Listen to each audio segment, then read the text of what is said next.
నేను మధ్య మధ్యలో చిన్న కథ ఏదైనా తీసుకోకపోతే కాస్త ఇబ్బంది అవుతుంది. అయితే కథ కూడా నేను ఏది తీసుకోవాలి, మళ్ళీ ఈ సిద్ధాంతాన్ని బయటికి పడేయకుండా ఉండేది. మా గురువుగారు శంకర శర్మ గురువు గారు వేదాంత పంచదశి చెప్తూ ఒక కథ చెప్పారు. అరే నాయన, ఈశ్వర సృష్టి నిన్ను ఇబ్బంది పెడుతుందా, జీవ సృష్టి నిన్ను ఇబ్బంది పెడుతుందా? ఏమండి, ఈశ్వరుడు సృష్టించింది ఏదైనా మనకి ఇబ్బంది పెడుతుందా? ఓ చిన్న కథ చెప్పారు. దేవదత్తుడు, విష్ణుదత్తుడు అని ఇద్దరు మిత్రులు ఉన్నారు. వాళ్ళు హైదరాబాదులో ఉన్నారు. ఈ దేవదత్తుడి కొడుకు, విష్ణుదత్తుడి కొడుకు కాశీలో చదువుకుంటున్నారు. ఇదంతా 500 ఏళ్ల క్రితం జరిగినటువంటి కథ. విద్యారణ్య స్వామి వారు ఆ రోజుల్లో రాసినటువంటిది 800 ఏళ్ల క్రితం. ఈ దేవదత్తుడి కొడుకు, విష్ణుదత్తుడి కొడుకు కాశీలో చదువుకుంటున్నారు. ఈ ఇద్దరు చక్కగా చదువుకుంటూ ఉన్నారు కాశీలో. ఈ ఆనందంగా గుంటూరు నగరంలో ఉన్నారనుకుందాం. ఈ గుంటూరులో ఈ దేవదత్తుడు ఎప్పుడూ ప్రతిదాన్ని చూసి ఏదోటి ఏడుస్తూ ఉంటాడు, బాధపడుతూ ఉంటాడు, కష్టపడుతూ ఉంటాడు. విష్ణుదత్తుడు అసలు దుఃఖం అనేది లేకుండా చాలా ఆనందంగా ఉంటాడు.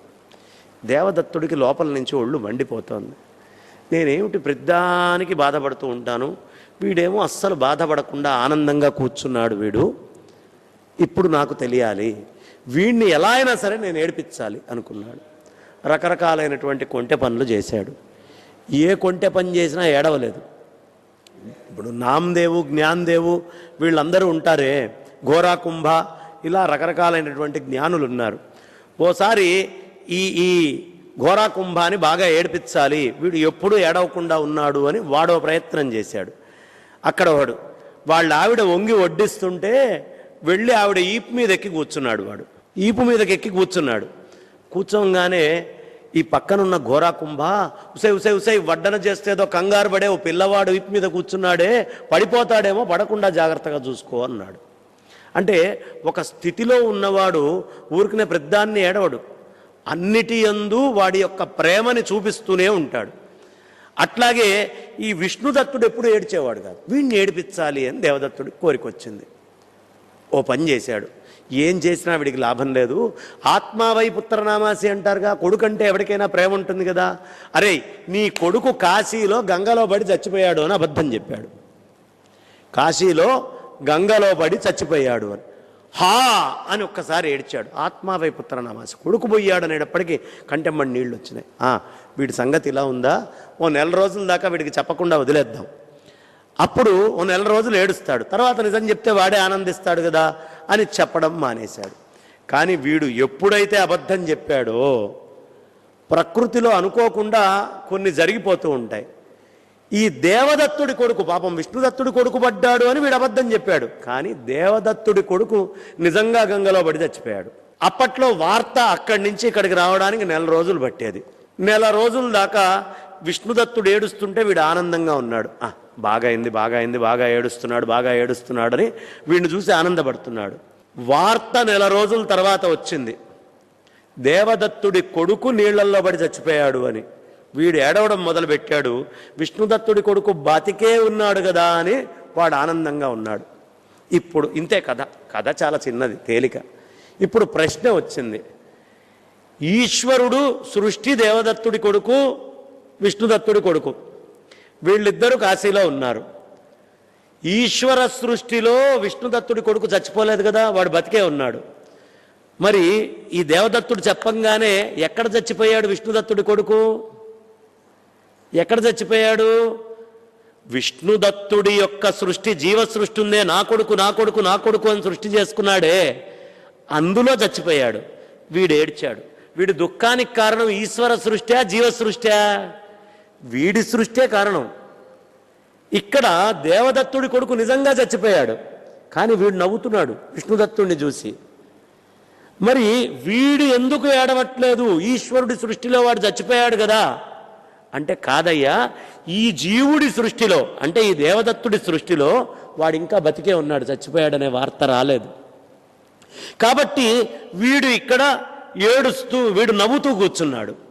1 రోజుల తర్వాత వీడు ఏడ్చాడు, వాడు సుఖపడ్డాడు. కాబట్టి ఈశ్వరుడు అనేటటువంటి దాంట్లో మనకు కనిపించే దేంట్లో దుఃఖం లేదు, సుఖము లేదు.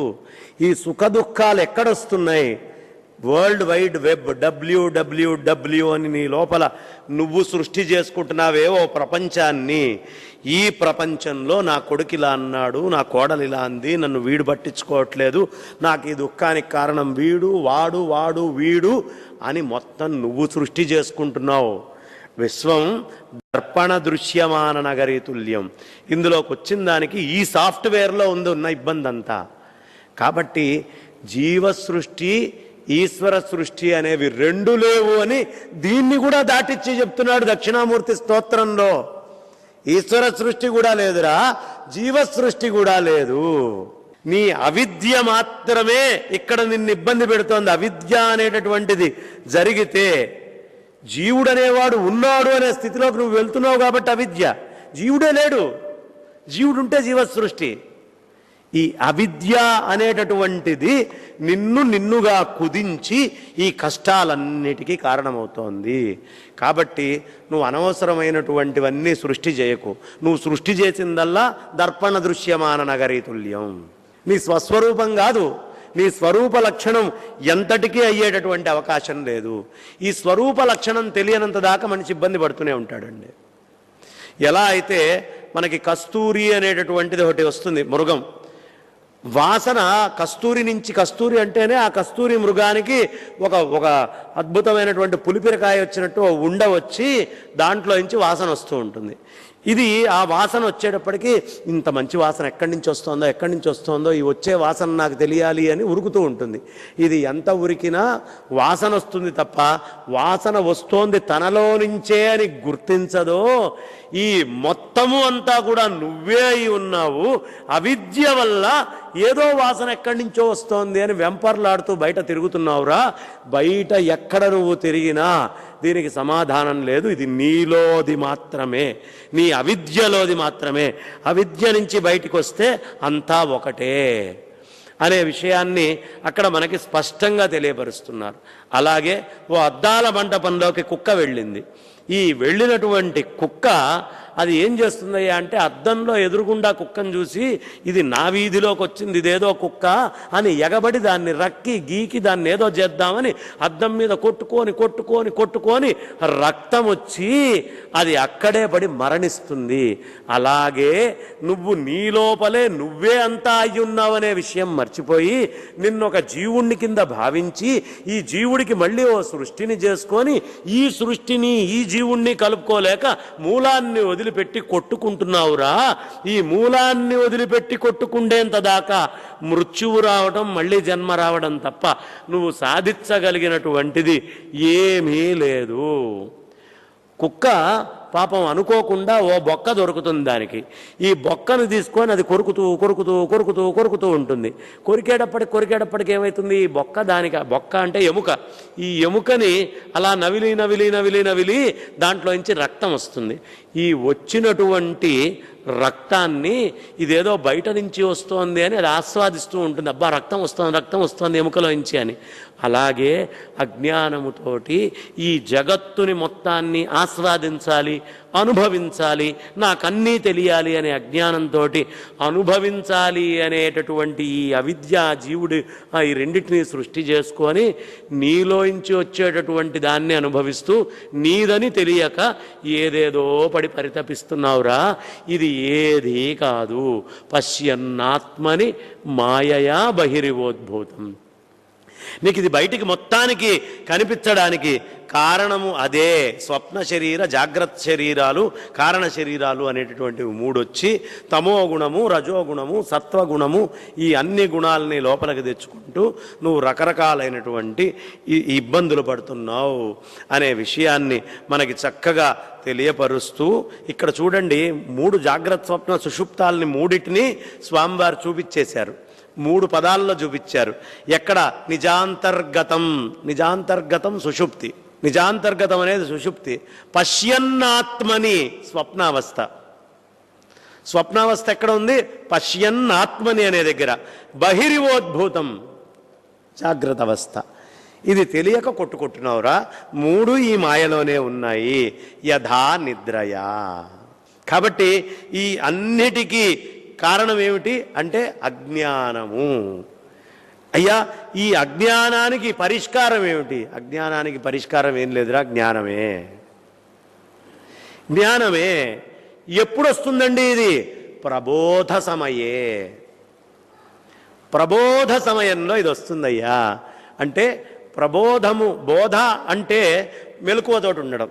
ఇప్పుడు ఇది బోధ, ఇది బోధ. ప్రబోధము అంటే జ్ఞానంతో కూడుకున్నటువంటి మెలకువ. ప్రబోధ సమయే, ప్రబోధ సమయంలో నీకు ఇది వస్తుందయ్యా. కాబట్టి ప్రబోధ సమయము అనేటటువంటిది నీకు చాలా ప్రధానము. జ్ఞానంతో కూడినటువంటి మెలకువ. గాఢ నిద్రాస్థితి కాదు, నేను నాది లేని స్థితి కాదు, నేను నాది అనే జాగ్రత్త స్వప్నాలు కాదు. ప్రబోధ సమయే అంటే నీకు జ్ఞానము అనేటటువంటి మెలకువ ఉండాలి. అది ఎలా ఉండాలి? దోమ వచ్చినప్పుడు ఇట్లా తెలియకుండా చెయ్యి ఎలా వెళ్తుందో, ఎప్పటికప్పుడు ప్రపంచంలో మాయ నీకు వచ్చి మాయని చూపిస్తూ ఉన్నప్పుడల్లా నువ్వు అభ్యాసం చేస్తూ ఆ మాయకి సత్యము అనేటటువంటి దాన్ని తీసుకొచ్చి పెట్టడము అనే పదం చేస్తూ ఉంటే అభ్యాసయోగేన కౌంతేయ. ఇదే స్థితప్రజ్ఞస్య కా భాష. స్థితప్రజ్ఞుడికి ఉండేటువంటి భాష ఇదే. ఈ భాష కనుక మనకు అర్థమైతే ఏమవుతుందయ్యా? ఏమి వస్తుంది? స్వాత్మానం అద్వయం, రెండు లేవు అనేటటువంటి స్థితి. రెండు. ఇప్పుడు నువ్వు పశ్యతి ఏం చేస్తున్నావు? అజ్ఞానం వల్ల ఏదైతే ఉంది అని అనుకుంటున్నావో, ఏ గురువు గారి తస్మై శ్రీ గురుమూర్తయే నమైదం శ్రీ దక్షిణామూర్తయే, ఆ దక్షిణామూర్తి యొక్క అనుగ్రహం వల్ల నీకు ఈ అవిద్య అనేటటువంటిది దూరమై స్వస్వరూపానుసంధానం కలుగుతుంది. ఎవరి వల్ల ఈ స్వస్వరూపానుసంధానం నీకు కలుగుతుందో, ఈ యథానిద్రయా మాయయా జాగ్రత్త స్వప్న సుషుప్తులు అన్నీ కూడా వెళ్ళిపోయి సాక్షాత్కృతే నీకు సాక్షాత్కరిస్తుందో, అది అలాంటి దక్షిణామూర్తి గురుమూర్తికి నేను నమస్కరిస్తున్నా. ఎలా నమస్కరిస్తున్నాడు?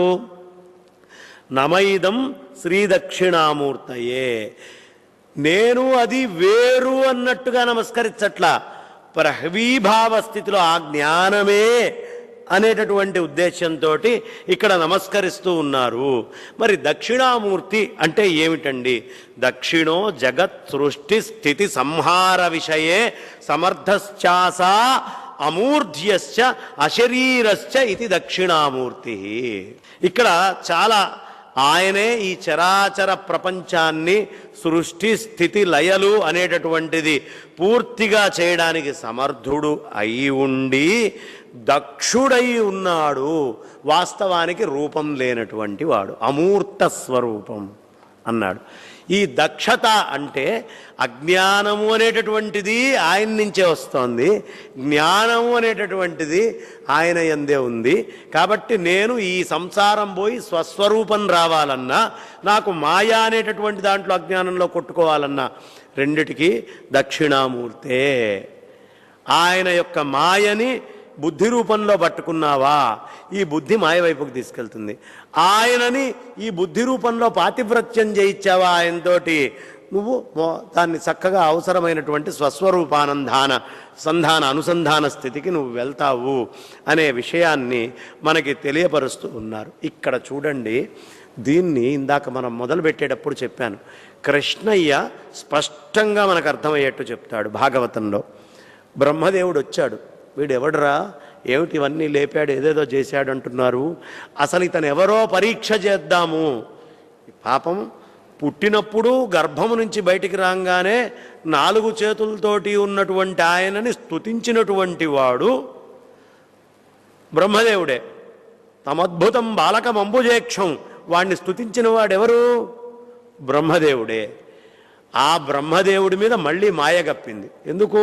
విశ్వం కాదుగా, ఈ బ్రహ్మాండానికి సంబంధించినటువంటి వాడు మాయగప్పి మళ్ళీ అనుమానాల్లోకి వెళ్ళాడు. అసలు ఈయనేనా వెన్నెల దొంగతనం చేస్తున్నాడు, ఈ మూకలతో ఆడుతున్నాడు, ఈ యాదవులతోటి బడి తిరిగేవాడు వాడెలా అవుతాడు, అక్కడి నుంచి ఇక్కడికి వచ్చిన వస్తువు ఇదేనా మార్పా? ఎందుకంటే ఇది ఆయన సృష్టి కాదు కదా. ఆయన సృష్టి కాకపోయేటప్పటికి ఆయన లోపల అన్ని రకాలైనటువంటివి పూని ఈయన ఆయనైనా కాదా అని అనుమానం వచ్చి పరీక్ష చేద్దామని వచ్చాడు. వచ్చి ఏం చేశాడు, పక్క నుంచి ఈయన ఆడుకుండేటటువంటి పిల్లల్ని, అక్కడ ఉండేటటువంటి గోవుల్ని అన్నిటినీ ఎత్తుకొని వెళ్ళిపోయాడు. ఎత్తుకొని బ్రహ్మలోకంలో పెట్టాడు. బ్రహ్మలోకంలో ఒక్క కన్ను రెప్ప ఇట్లా కొట్టి తీసే లోపలికి ఇక్కడ సంవత్సరం గడిచిపోతుంది. వాళ్ళందరూ తర్వాత ప్రాయంలోకి అడుగు పెట్టేశారు. అడుగు పెడితే ఈ సంవత్సరం అయిన తర్వాత కనురెప్ప కొట్టి కిందకి చూశాడట. ఈయన ఎవరెవరిని తీసుకొచ్చి ఆ పైన ఉంచాడో వాళ్ళందరూ ఇక్కడ కనిపిస్తున్నారట. అందరూ కనిపిస్తున్నారు, ప్రతి ఒక్కళ్ళు కనిపిస్తూ ఉన్నారు. ఆ దూడలు ఇక్కడ ఉన్నాయి, అదే విధంగా ఉన్నాయి. ఆ తల్లులు ఎవరూ వాటిని గుర్తించట్లేదు, ఇది ఏదో వేరే అని గుర్తించట్లేదు. వాళ్ళ పిల్లలు కాదు ఇక్కడ ఉన్నది. మరి ఇంకా ఏదైనా ఈ పిల్లవాళ్ళని నందులు ఎవరైతే ఈయన పక్కన ఆడుకున్నారో నందవంశానికి చెందినటువంటి నందగోప బాలకులు, వాళ్ళని చూద్దాము అంటే వాళ్ళు యథాతథంగా అంతే ఉన్నారు. అంతకుముందు కంటే ప్రేమ ఎక్కువ పెరిగి ఉన్నారు. ఇప్పుడు చూడండి, ఆయన బ్రహ్మదేవుడు తీసుకెళ్ళంగానే సృష్టి చేశాడు. బ్రహ్మదేవుడు తీసుకెళ్ళాక ఆయనే స్థితి చేశాడు సంవత్సర కాలం పాటు. బ్రహ్మదేవుడు తిరిగి వచ్చి తన తప్పు తెలుసుకొని కాళ్ళకి దండం పెట్టి వాళ్ళని ఇచ్చేటప్పటికీ సంహారము చేశాడు. ఈ సృష్టి వల్ల కానీ, ఈ స్థితి వల్ల కానీ, ఈ సంహారం వల్ల కానీ మనకేమర్థమవుతోంది? విశ్వం దర్పణ దృశ్యమాన నగరీ తుల్యం. సుస్పష్టంగా అర్థమవుతుంది మనకి, ఇంకేం అక్కర్లేదు. ఈ విశ్వమంతా దర్పణ దృశ్యమాన నగరీ తుల్యం. అద్దములో ఉన్నట్టుగా, అట్లా అద్దంలో ఉన్నట్టుగా చూపించాడు, బ్రహ్మదేవుడికి చూపించాడు. అరే, నువ్వేదో బింబాన్ని తీసుకెళ్ళా అన్నావు, ఇది ప్రతిబింబం కాదురా. నువ్వు బింబం అనుకున్నది, ప్రతిబింబం అనుకున్నది రెండూ నా దగ్గరే ఉన్నాయి. నువ్వు అది బింబం అంటే ఇది ప్రతిబింబం, నువ్వు ఇది బింబం అంటే అది ప్రతిబింబం. ఈ రెండూ ఒకటే అనే సత్యాన్ని భాగవతంలో కృష్ణ పరమాత్మ చూపించాడు. అందుకనే పరమేశ్వరుడు సతీదేవిని నువ్వు వస్తావా అన్నప్పుడు రాకపోతే అక్కడ వాళ్ళందరూ కూడా చక్కగా ధ్యానం చేస్తే కృష్ణ పరమాత్మ కనిపించాడట బయటికి వచ్చి సతీదేవి స్వరూపంలో. ఈయన మాయ ఆయన, ఆయన మాయన ఈయన. వీళ్ళిద్దరూ పరస్పరం అభిన్నమైనటువంటి వాళ్ళు. కాబట్టి ఇక్కడ గుర్తుంచుకోవాల్సినటువంటి ప్రధానమైనటువంటి అంశం ఏమిటయ్యా అంటే, దక్షిణామూర్తి స్వరూపము ఇక్కడ సృష్టి స్థితి సంహారాలు మూడిటిని అలా చేయగలిగిన వాడు. అక్కడ చేశాడా? ఉందా? ఉంది. లేదా? లేదు. ఉందా అండి? సంహారం చేసిన క్షణం ఎక్కడికి పోయిందో తెలియదు, సృష్టి చేయకముందు అది ఎక్కడుందో తెలియదు. కాబట్టి సృష్టి స్థితి లయలు అనేటటువంటివి మూడు కూడా ఆయనే దక్షుడు, ఇంకెవరూ కాదు. కాబట్టి దీని నుంచి బయటపడేయగలిగిన వాడెవడు? ఈ నిజాంతర్గతంలో సాక్షాత్ కురుతే ప్రబోధ సమయ, ఆయన యొక్క ప్రబోధ వల్ల మాత్రమే, ఆ జ్ఞానంతో కూడినటువంటి మెలకువ వల్ల మాత్రమే మనం బయటికి వస్తాము. ఈ మర్రి చెట్టు అనేటటువంటి సంసార వృక్షం ఏదైతే ఉందో ఆ వృక్షము యొక్క నీడ నేను తీసుకోవాలి అనంతదాకా అది పొయ్యేటటువంటిది కాదు. నేను అంటే ఈ జీవుడు అనే భ్రాంతి పోగానే అది పోతుంది. నేను అంటే ఈ బయట కనిపించే ఇదేది కాదు అనేది ఏనాడు పోతుందో అప్పుడు పోతుంది. కాబట్టి ఆ ప్రబోధ సమయే దాన్ని చేయగలిగినటువంటి వాడు ఒక్క పరమాత్మ మాత్రమే. కాబట్టి అలాంటి ఆ పరమాత్మని సృష్టి స్థితి లయలు అనేటటువంటివి చేస్తున్న అమూర్తి స్వరూపుడు. నిన్న చెప్పుకున్నాం కదా, బాణం వెయ్యంగానే శస్త్రమే కదా ఆయన్ని ఛేదించింది. శస్త్రం ఛేదించింది అంటే ఆయన ఆ శరీరం అనుకోలే, సర్వవ్యాపకమైనటువంటి పరమాత్మ శరీరం. కాబట్టి ఇక్కడ నిరాకారము అనేటటువంటిది, ఈ మాయావాదము అనేది చెప్పింది శంకరాచార్యుల వారు మాత్రమే. వారు తప్ప ఇంకా ఎవ్వరూ కూడా ఇది చెప్పలేదు. ఎవ్వరు చెప్పినా ఇతరమైనటువంటి వాదాలే చెప్తారు. వివర్తవాదము అనేటటువంటిది చెప్పినటువంటి వారు శంకరులే. నీకు ఏ మార్పు లేకుండా రూపాంకురంగా కనిపించేటటువంటిదే నువ్వే ఇది అని చెప్పారు. నీళ్లు మంచుగడ్డగా మారినాయి. నీళ్ళకేం నష్టం లేదు అని చెప్పుకున్నాం కదా. మంచుగడ్డగా ఉన్నా నష్టం లేదు, మంచుగడ్డ కరిగినా నష్టం లేదు. ఎలా కనిపిస్తోందయ్యా అంటే ఇనప కడ్డీని అగ్నిలోకి తీసుకొని వెళ్ళి పెడితే ఈ ఇనప కడ్డీయే అగ్నిని ప్రసరింపజేస్తున్నట్టుగా కనిపిస్తుంది. కానీ ఇనప కడ్డీ అగ్ని కాదు, అగ్ని ఇనప కడ్డీలోంచి రావట్లేదు. కానీ ఈ కడ్డీ అంత గొప్పగా అగ్నిలాగా అలా కనిపిస్తూ ఉంది మనకి. అలాగే జీవుడు అనేటటువంటి ఒక అవిద్య సృష్టి చేసుకొని ఈ జీవుడే సమస్తమైనటువంటి దాన్ని మనకి చూపిస్తున్నాడు అనేటటువంటి భ్రమలోకి మనం వెళ్ళి ఈ జీవుణ్ణి ఆ ఇనప కడ్డీ అని మర్చిపోయి అగ్ని అని అనుకుంటున్నాం. అగ్ని అనేటటువంటిది ఈ ఇనప కడ్డీ కాదు. కాబట్టి ఈ జీవుడు ఇదంతా కూడా మాయా కల్పితమే. ఇందులో వచ్చేటువంటి దోషాలు కూడా ఆ పరమాత్మను అంటవండి. సూర్యుడి కిరణాలు పర్యంక రజ్జు రంధ్రాదుల్లోకి వెళ్ళి పడుతూ ఉంటాయి. అది ఓసారి ఆ కిటికీ తలుపులోంచి పడుతుంది, ఇంకోసారి చిన్న కంతలోంచి పడుతుంది, ఇంకోసారి ఇంకో పెద్ద దాంట్లోంచి పడుతుంది. ఈ అన్నిట్లోంచి అది పట్టినా ఈ కిటికీకి ఉండేటటువంటి దోషాలు ఆ సూర్యుడికి అంటవు, ఆ రంధ్రానికి ఉన్న దోషాలు సూర్యుడికి అంటవు. ఈ మధ్యలో నుంచి వచ్చే దేనికి ఏవి సూర్యుడికి అంటనట్టుగానే ఇవన్నీ కూడా మన అవిద్య వల్ల బయటికి వస్తున్నప్పటికీ వేటిని అంటకుండా ఉండేటటువంటి మన స్వస్వరూపానికి చేరమని చెప్తున్నాడు. సూర్యుడి కిరణాలు పడితే స్ఫటికంలోంచి రంగులు బయటికి వస్తాయి. కానీ ఈ స్ఫటికంలోంచి వచ్చేటువంటి రంగుల యొక్క గుణము కానీ దోషము కానీ సూర్యుడికి అంటుకుంటుందా? ఇది రావడానికి కారణం సూర్యుడే. కానీ ఈ దోషాలు అక్కడ ఎలా అంటుకోవో ఈ జీవిలో నుంచి నేను జీవుణ్ణి మాయా ఇవన్నీ నువ్వు కల్పించుకొని బయటికి తెచ్చేటటువంటి రంగులేవి ఆయన అంటుకోవు. ఆయన వల్ల మాత్రమే నీలోంచి బయటికి వస్తున్నాయి.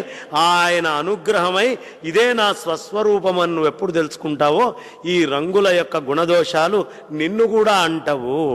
కాబట్టి అలాంటి స్థితికి మనమందరము ఎదగాలి అనే విషయాన్ని సుస్పష్టంగా అక్కడ ఆయన చెప్తూ ఉన్నారు. కాబట్టి సమయపాలనము అంటే మనమందరము కూడా ఎంత దక్షిణామూర్తి గురించి చెప్పుకుంటున్నప్పటికీ దేశకాల వస్తువుల్లోనే దేశకాల వస్తువులకు అతీతమైనటువంటి విషయాన్ని బోధ చేసుకుంటున్నాం. కాబట్టి ఇప్పుడు సమయము మనం అనుకున్నట్టుగా నాకు ఇప్పుడు మొట్టమొదటిసారి ఇక్కడ వాచి ఉందని కనిపించింది.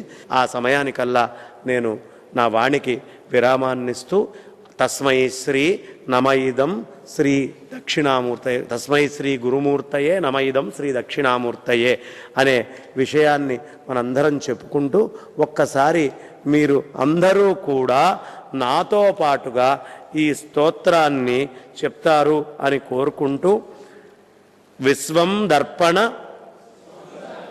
దృశ్యమాన నగరీతుల్యం నిజాంతర్గతం పశ్యన్నాత్మని మాయయా బహిరివోద్భూతం యథా నిద్రయా యస్సాక్షాత్ కురుతే ప్రబోధ సమయే స్వాత్మానం ఏవ అద్వయం తస్మై శ్రీ గురుమూర్తయే నమ ఇదం శ్రీ దక్షిణామూర్తయే.